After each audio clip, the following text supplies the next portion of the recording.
오늘 우리들에게 주신 하나님 말씀은 시편 126편입니다. 시편 126편 1절부터 6절까지 말씀, 기록된 하나님 말씀을 제가 받들어 읽습니다.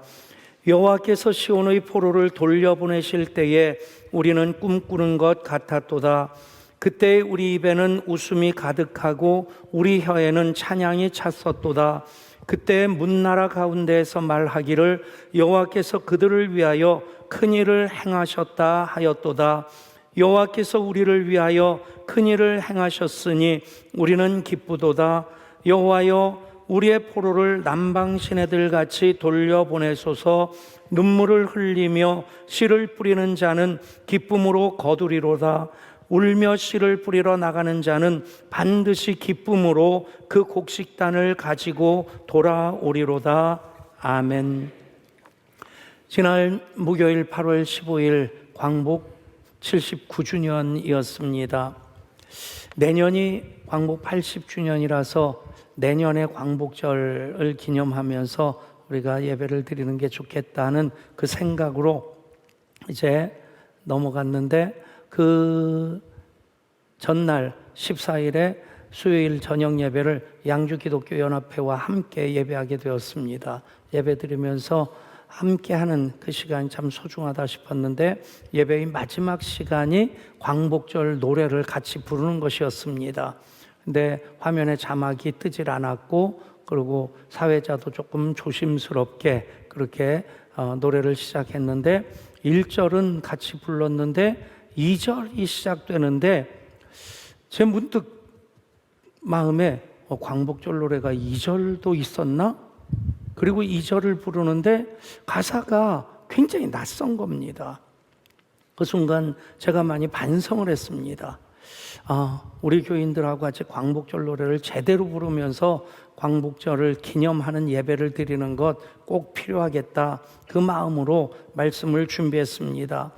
광복절을 앞두고 하나님께서 큰 일을 행하심으로 이 민족에게 광복을 선물로 주셨고, 또 하나님 이 나라 이 민족을 주의 것 삼으셔서 제사장 나라로서의 그 선교진 사명을 감당하게 하셨기에 우리나라가 여기까지 이를 수 있었고, 그 받은 복 계속해서 흘려보내며 살아갈 수 있는 것 참 큰 은혜이며 기쁨이라 믿습니다. 그런데 광복절을 지내면서 참 우리 마음을 아프게 하는 일들이 보여지고 들려집니다. 사상 초유의 사태로서 광복절 기념 행사가 둘로 쪼개져서 그렇게 진행되었습니다.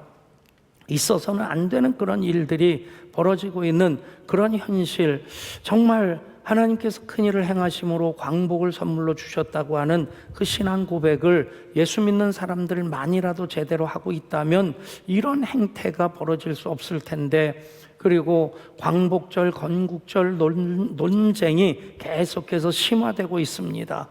편가르기가 계속되어지는 그 정치권을 보면서 과연 저 사람들로 인해서 우리나라가 자칫 심판을 받지 아니할까 하는 두려운 마음까지 생기기도 합니다. 광복이 있었기에 건국이 되었고, 그래서 다 같은 흐름 속에서 우리가 소중히 여겨야 될 것이지, 건국절을 강조하면 광복절이 의미가 이제 없어지고 약해지고, 또 광복절을 강조하면 이쪽이 소홀해지느냐? 아닙니다. 광복이 됐기 때문에 건국까지 이어질 수 있었던 것입니다. 그 과정 속에서 상해 임시정부 주석을 지냈던 김구 선생도 참 큰 역할을 했거니와, 건국을 하는 과정 속에서 이승만 초대 대통령의 역할도 결코 가볍게 여길 수 없는 겁니다.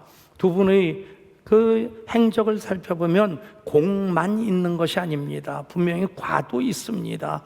그럼에도 전체적으로 하나님께서 그때 그들을 사용하셔서 우리나라를 세우셨음에 대해서 우리는 하나님께서 행하신 큰 일에 대한 감사하는 마음으로 모두를 소중히 여기고 존경하는 그 마음으로 살아가는 것이, 또 이 나라를 세우는 것이 모든 그리스도인들의 기본적인 신앙 고백의 삶이라 믿습니다. 하나님은 모든 나라를 폐하시기도 하시고 또 모든 민족들의 사상을 무효하게 하시는 분이십니다.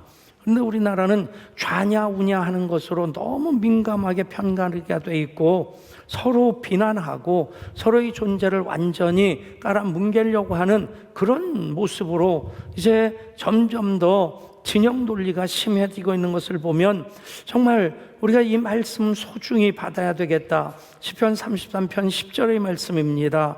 여호와께서 나라들의 계획을 폐하시며 민족들의 사상을 무효하게 하시도다. 아멘. 하나님께서 나라를 세우기도 하시지만 폐하기도 하십니다. 또 민족들의 사상, 이데올로기, 모든 민족들의 사상을 하나님 무효하게 하십니다. 그리스도인으로서 정치적인 성향을 가질 수 있지만 궁극적으로는 하나님 나라와 그 의를 위한 그런 방향으로 가야지. 어떤 경우에 보면 정치인들 정치를 위해서 신앙을 이용하는, 하나님을 이용하는 그런 행태들을 볼 때에 하나님 결코 기뻐하지 아니하시겠다 하는 마음이 듭니다. 그렇습니다. 여호와께서 나라들의 계획을 폐하시며 민족들의 사상을 무효하게 하시는데, 그래서 그 다음 말씀이 이렇게 이어집니다. 여호와의 계획은 영원히 서고 그의 생각은 대대에 이르리로다. 여호와를 자기 하나님으로 삼은 나라 곧 하나님의 기업으로 선택된 백성은 복이 있도다. 아멘. 그렇습니다. 대한민국 하나님께서 여호와를 자기 하나님으로 삼은 나라로서의 그 고백이 있었기에 하나님께서 들어 사용하셨고, 제사장 나라로서 계속해서 그 복을 흘려보내는 하나님의 나라로, 선교적인 나라로 사용하실 것을 우리는 믿고 기대합니다. 그런 면에서 우리나라가 하나님께서 여기까지 이르도록 큰 일을 행하셨습니다. 광복만이 큰 일이 아닙니다. 2차 세계대전 후에 식민 지배를 받던 나라들이 다 독립을 했습니다. 그런데 그 식민 지배를 받던 나라 중에 독립된 나라들이 다 잘 사느냐? 아닙니다. 다 민주화가 됐느냐? 아닙니다. 더더군다나 우리나라가 6.25라고 하는 동족 상잔의 그 비극까지 치르렀는데, 그런데 정치적으로도 민주화를 이루고 경제적으로도 OECD에 가입한 세계에서 국력으로 따지면 10위권 안에 드는 그런 나라가 되었다. 여러분, 하나님이 큰 일을 행하신 것임을 믿으시기를 바랍니다. 그 과정 속에서 정말 울더라도 씨를 뿌리는 그런 신앙 고백의 삶을 이어갈 때, 그것이 일제치하 속에서 우리 믿음의 선조들의 독립운동이었고 3.1 만세운동이었습니다. 지금 우리가 울며 씨를 뿌리는 그 일을 계속할 때에 기쁨으로 단을 거두게 하시는 그 일, 우리 삶 속에 있게 될 것이고, 그리고 제2의 광복으로서 남과 북이 하나님 손안에서 하나가 되게 하시는 남북 통일, 여러분, 일제의 압제와 비교할 수 없을 만큼의 압제를 북한 동포들이 받고 있습니다. 우리가 지금 평안하게 잘 먹고 잘 산다고 그 일에 대한 관심이 점점 약해지고 기도가 죽어가는 것, 꺼져가는 것, 우리가 많이 부끄러워해야 될 일입니다. 그럴 때 또다시 하나님께서 꿈꾸는 것 같게 하시는 그 일을 우리 가운데 우리의 기도를 통해 이루어 주실 줄 믿습니다. 꿈꾸는 것 같았다. 광복이 그랬습니다. 일제 36년의 그 식민 지배를 받았습니다. 36년 그러면 1910년부터 45년까지 그냥 따져서 횟수로는 36년인데 정확하게 말씀드리면 1910년 8월 29일에 한일 합방 조약이 체결됨으로써 우리 주권을 잃어버리게 됩니다. 일본에 그렇게 강제로 복속이 되어지는 속국이 되어버리죠.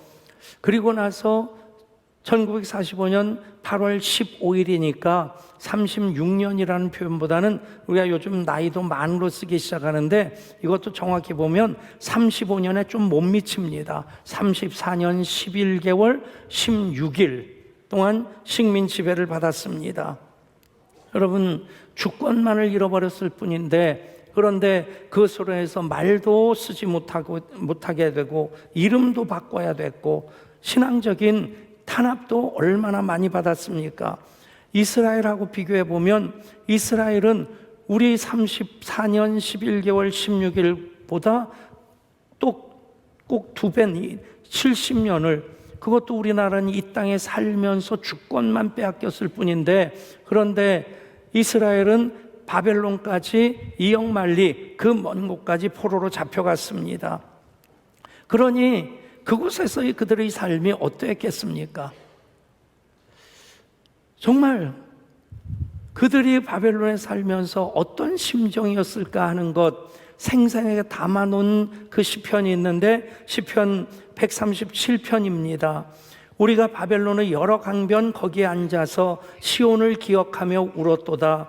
그 중에 버드나무에 우리가 우리의 수금을 걸었더니 이는 우리를 사로잡은 자가 거기서 우리에게 노래를 청하며 자기들을 위하여 시온의 노래 중 하나를 노래하라 함이로다. 우리가 이방 땅에서 어찌 여호와의 노래를 부를까? 여러분, 바벨론을 포로로 잡혀가서 그들이 그런 고민을 합니다. 이곳에서 드리는 예배도 하나님 받으실까? 그러나 예배 없이 살 수 없기에 그들이 그곳에 예배를 시작합니다. 성전이 있겠습니까? 바벨론 강가에 앉아서 수금을 켜면서 찬송을 부르는데, 시온의 노래를 부르는데, 그런데 마침 지나가던 바벨론 사람들이 기웃거리면서 구경하더니 요청을 하기를, 그 노래가라 괜찮은데 우리를 위해서 한 곡 불러달라, 내가 돈 좀 주겠다, 그런 얘기를 하니까 우리가 어찌 그들을 위하여 시온의 노래를 부를까 하고 수금을 차라리 버드나무 가지에 가득 걸어 놓는 겁니다. 이 감정이 격해서 그 다음 절에는 이런 표현까지 나옵니다. 내 어린 것들을 바위에 메어치는 자는 복이 있으리로다. 정말 그들이 처절하게 버텨내면서 70년을 살면서 하나님 백성이라고 하는 그런 자존심까지 완전히 무너져 있는 그런 상태. 어쩌면 가장 힘든 것이 언제까지 하나님께서 우리를 이곳에 살게 하실까? 여러분, 소망이 무너지는 것이, 그것이 살면서 가장 어려운 일이라고 합니다. 그 기대가 완전히 무너진, 기대가 난망인 그런 상태에서 어느 날 그 바벨론이 멸망하고 페르시아라는 나라가 세워졌는데 고레스 왕이 고토로 돌아가라고 칙령을 내린 겁니다. 그 일에 대해서 그들의 반응이 무엇입니까? 우리가 꿈꾸는 것 같았도다. 여러분, 꿈꾸는 것 같이 행하시는 하나님, 내 편 되시는 나의 하나님으로 계속해서 만나시고 동행하시는 삶을 이어 사실 수 있기를 축복합니다. 그 일이 우리 민족과도 그대로 겹치는 겁니다.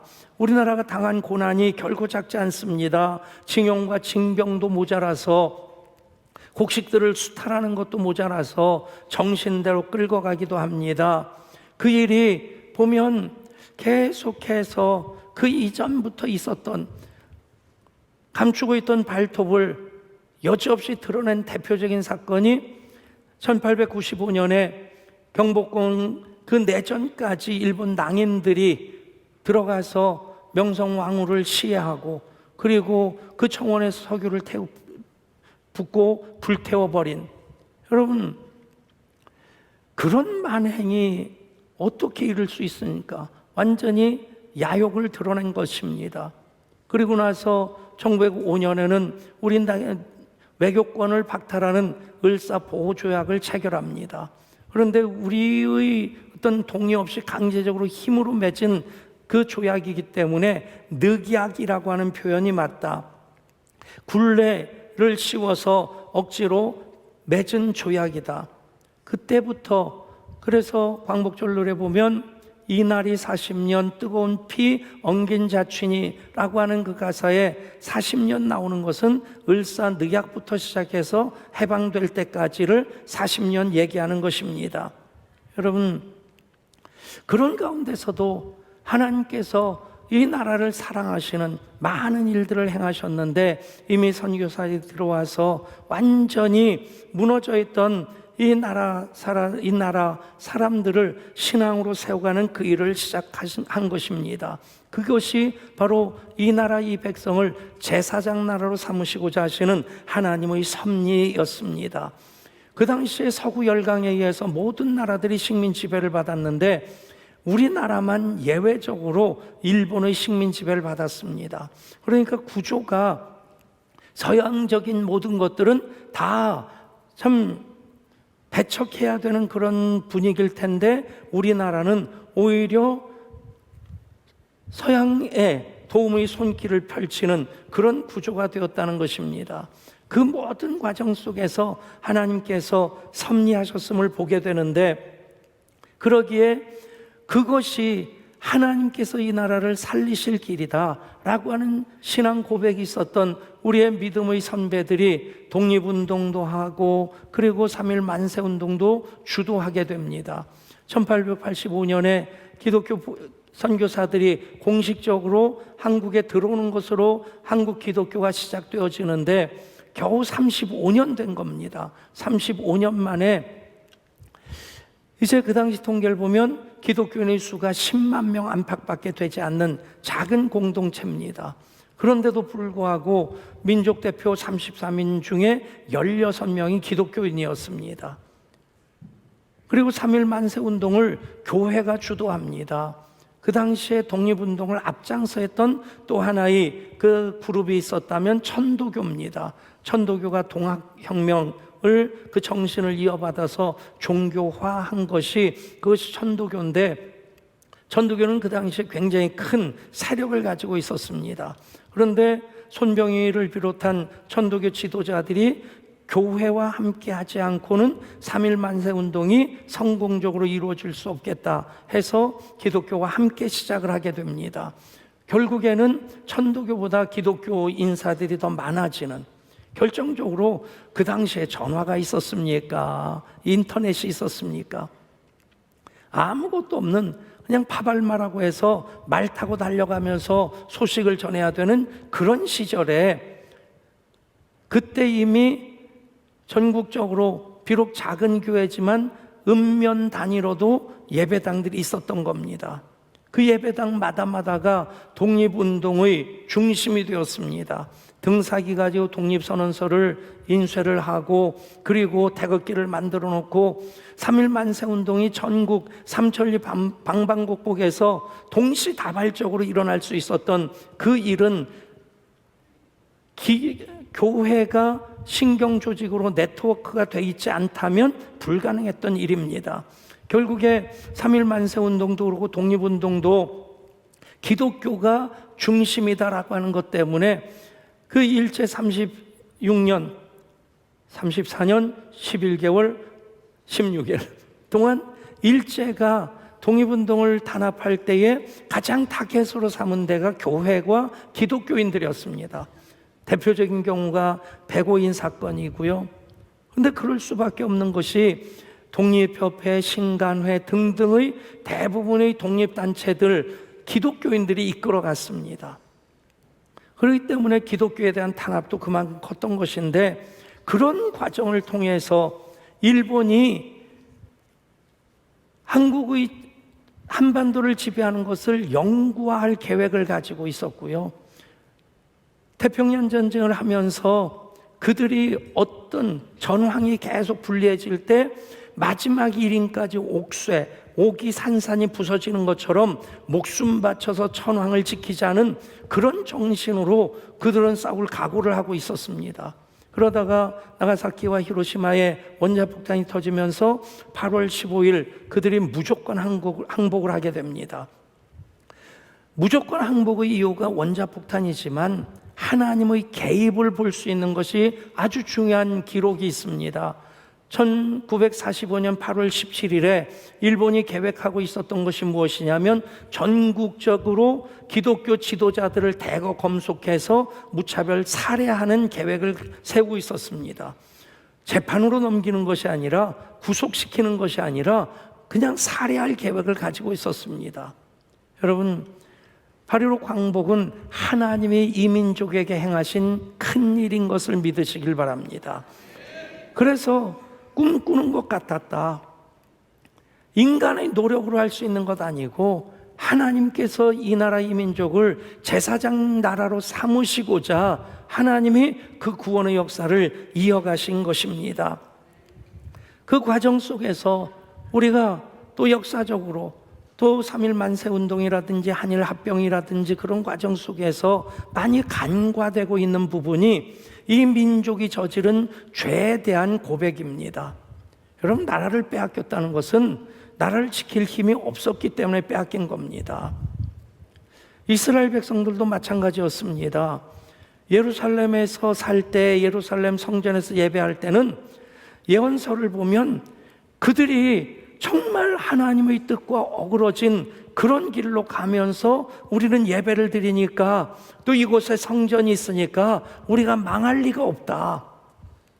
완전히 생각을 잘못하고 있다가 멸망당한 다음에 바벨론 포로로 잡혀가서 그들이 진정한 회개를 하게 됩니다. 그 복역의 때가 끝났을 때 하나님께서 꿈꾸는 것 같이 큰 일을 행하십니다. 여러분, 우리가 간과하고 있는 그 부분이 무엇입니까? 을사오적 그들의 문제입니까? 여러분, 흥선대원군과 명성황후, 민비라고 불려지는 명성황후와의 그 세력 다툼이 나라를 팔아먹는 그런 일로 이어졌습니다. 나라를 지키고자 하는 그런 쪽의 세력 다툼이 아니라 자기 세력을 유지하기 위해서 나라를 팔아먹었고요.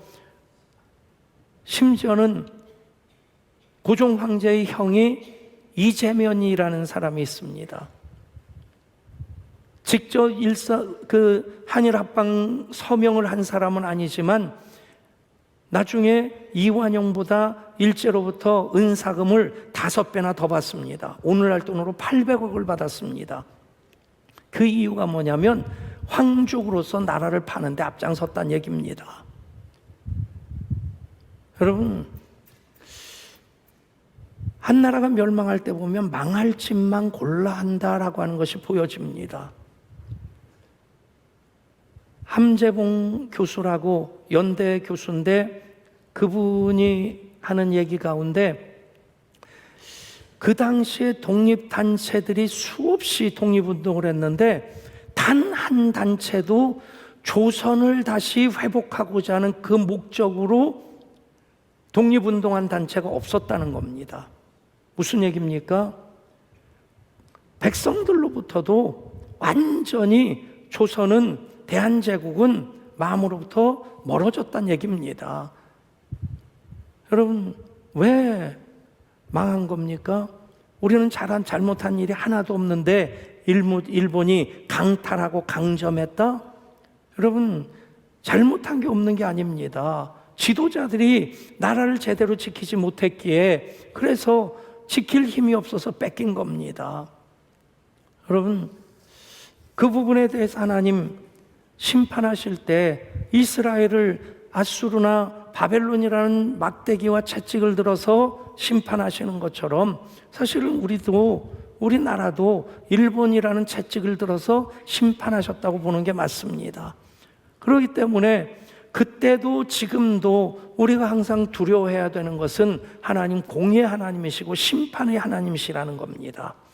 내가 죄 지으면서도 그냥 하나님 봐주시겠지? 아닙니다. 죄에 대해서는 반드시 책임을 물으시는 하나님이십니다. 그 가운데 우리가 지금 이 나라를 보면 정말 하나님께서 100번, 1000번, 1000번 이 나라를 멸망시키셔도 우리가 입이 10,000개가 있어도 할 말이 없을 만큼 죄악이 관영해 있습니다. 도덕성이 땅바닥까지 떨어졌고요. 옳고 그름의 기준조차도 없어졌고요. 이제는 그냥 자기 세력 다툼, 자기 이익만을 추구하는 그런 집단들로 변모되어서 정치권도 그렇고 정말 우리가 공동체로 함께 살아간다고 하는 그런 것들에 대한 우리가 그 잘못된 것에 대한 회개를 하고 위기의식을 가지고 하나님의 긍휼을 바라는 그 기도가 필요할 때입니다. 그 일을 우리 믿음의 선진들은 신앙 고백으로서 3.1 만세운동을 했습니다. 그리고 독립운동을 한 것입니다. 그러기에 기독교인이 10몇만 밖에 안 되는 적은 숫자임에도 모든 독립운동을 3.1 만세운동을 주도할 수 있었던 것입니다. 이 땅의 황무함을 보소서. 하늘의 하나님 긍휼을 베푸시는 주여. 이 찬송을 부르면서 제가 통곡을 했습니다. 그 순간 제 마음에 예학교회가 싹트기 시작했습니다. 이것은 제 개인의 고백만이 아니라 우리 예양 공동체의 공유해야 될 고백이기도 합니다. 여러분, 울며 기도해야 됩니다. 울며 회개해야 됩니다. 그래서 눈물을 흘리며 씨를 뿌리는 자에게 기쁨으로 단을 거두게 하실 그 하나님을 우리가 기대해야만 합니다. 꿈꾸는 것 같은 하나님의 큰일, 그 일이 이루어지기까지 원작 포탄보다 하나님께서 더 귀하게 받으신 것이 우리 믿음의 선진들의 신앙 고백으로서의 3.1 만세 운동이었고, 그리고 독립운동이었습니다. 남궁옥 선생 같은 경우 독립운동을 하다가 그가 장로였는데 전도사로 홍천에 들어가서 모곡교회라고 하는 교회를 세우고, 그리고 모곡학교를 세워서 시골에 있는 그 청소년들을 이제 제대로 키우려고 하는 그런 일을 시작을 합니다. 그러면서 그가 했던 일이 무궁화 보급운동이었습니다. 우리가 예배 찬송을 불렀던 삼천리반도 금수강산 하나님 주신 동산, 그 찬송을 작곡한 분이 바로 남궁옥 선생입니다. 그분이 무궁화를 전국적으로 보급하기 원했던 것은 무궁화의 이름이 로즈 오브 샤론입니다. 샤론의 장미, 예수 그리스도를 상징하는 꽃이기에, 그래서 그 꽃을 전국에 보급함으로써 삼천리반도 금수강산을 예수님으로 뒤덮은 그런 동산으로 만들고자 했던 것입니다. 그가 70세에 독립운동으로 옥고를 치르고, 그리고 8개월 옥살이를 합니다. 그리고 병을 얻어 77세에 세상을 떠나고 천국으로 가면서 유언을 남긴 것이, 내가 죽거든 무덤을 만들지 말고 무궁화 나무 밑에 묻어서 거름이 되게 하라.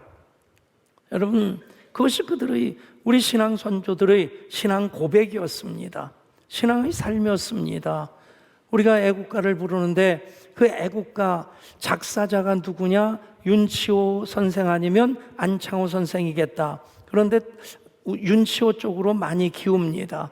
그 이유가 윤치호가 에모리 대학에 유학하면서 그곳에서 이 찬송가를 만드는데 그게 바로 찬미가입니다. 찬미가 14장에 애국가가 이렇게 나옵니다. 동해물과 백두산이 마르고 닳도록 하나님이 보호하사 우리나라 만세. 여러분, 얼마나 우리 믿음의 선조들이 울며 눈물로 씨앗을 뿌렸다면 그 애국가가, 그 찬송가가 애국가가 됐겠습니까? 신앙 고백으로서의 무궁화가 나라꽃 국화가 되었겠습니까? 여러분, 이 모든 과정, 우리 믿음의 선조들이 눈물을 흘리며 씨를 뿌렸기 때문입니다. 누가 눈물을 흘리며 웁니까? 누가 나라를 위해서 눈물을 흘리며 기도합니까? 바로 우리들이 그 일을 해야만 합니다. 믿음의 선조들이 그렇게 눈물을 흘리며 기도했기에 하나님께서 꿈꾸는 것 같은 큰 일을 행하신 것입니다. 그 일을 한국교회가 제대로 하지 않는다면 적어도 우리의 기도가 이 땅의 죄악보다는 커야 되지 않겠습니까? 죄의 흐름에 휩쓸려 내려갈 만큼의 신앙이라고 한다면 이 나라 다시 멸망할 수밖에 없을 것입니다. 하나님 이렇게 말씀하십니다. 내 이름으로 일컫는 내 백성이 그들의 악한 길에서 떠나 스스로 낮추고 기도하여 내 얼굴을 찾으면 내가 하늘에서 듣고 그들의 죄를 사하고 그들의 땅을 고칠지라. 아멘. 이것이 이 민족이 살 길입니다. 광복, 하나님 주신 선물입니다. 그래서 오늘의 대한민국이 있습니다. 제2의 광복을 향해 우리가 나가야 됩니다. 광복을 주셨는데 제대로 지키지 못해서 허리가 반동강 잘려져 있습니다. 하나님 손안에서 남과 북이 하나가 되는 그것이 제2의 광복이라고 하는 우리 신앙 고백이 있다면 그 일을 위해서 우리는 계속해서 울며 씨를 뿌려야만 합니다. 그 일로 하나님께서 또 새로운 큰 일을 행하시고 꿈꾸는 것 같게 하실 줄 믿습니다. 이 민족에게 하나님 행하실 큰 일, 꿈꾸는 것 같게 하시는 일은 제2의 광복으로서 허리 잘린 이 한반도가 남과 북이 하나님 손안에서 하나가 되는 것입니다. 그때까지 우리가 먼저 울더라도 씨를 뿌리는 그 일을 울면서 기도하는 그 일로 계속 이어가야 될 줄 믿습니다. 하나님, 광복 79주년을 맞으면서 감사한 마음도 큰데 하나님 앞에 송구스러운 마음도 작지 않습니다. 하나님 큰 일을 행하셨고 꿈꾸는 것 같은 선물을 주셨는데 얼마나 잘 지켜 보존하고 있는지, 그것을 계속해서 잘 키워나가고 있는지, 이제 그 일을 위해 우리가 또다시 울더라도 씨를 뿌리는, 눈물을 흘리며 씨를 뿌리는 그 일을 이어가게 하여 주옵소서. 그 일의 끝에 하나님 또다시 행하실 큰 일로서의 제2의 광복, 우리 기대하며 기도하는 그 일을 쉬지 않게 하여 주옵소서.